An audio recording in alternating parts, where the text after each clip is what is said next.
This is about to be straight heat, guys. We're going to have two screeners in here, one based on insiders and institutional buying, the other one based on relative volume on the underlying so that you can trade options based on that high volume movement on the underlying.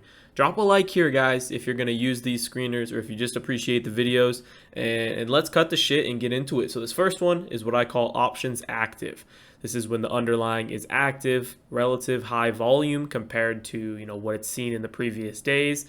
And so the filters you're going to have here are relative volume over 1.5, optionable, and then price over 50 because I prefer to trade options on things that are over 50 bucks.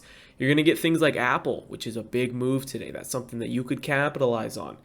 Johnson & Johnson, pretty big move today. That's something you can capitalize on. Block, another thing that's been moving pretty heavily lately. Moderna, same thing, big moves.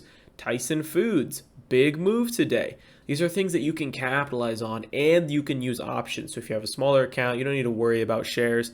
You can get those cheapy options and you can run them up or you can run them down, whatever you prefer.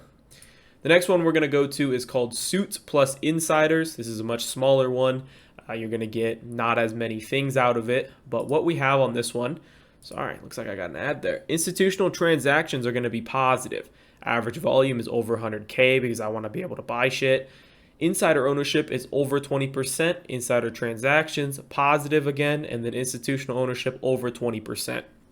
So this is insiders own over 20, institutions own over 20, and they are adding in the past 3 months. You're going to get names like, let's filter this by market cap, U-Haul, ASAN, MCY, and you can look, U-Haul here, 38%, 37%. They both added, not very much, but they did both add. If we go to ASAN, same thing here. They both own a ton and they've both been adding, and we want to follow the big money. That's kind of one of the main things that I prefer when it comes to trading is following the big money. So these are two screeners. Use them, soak them up, ask me questions if you need to, but there they are, and I hope that you guys have some success with them. Have a good night.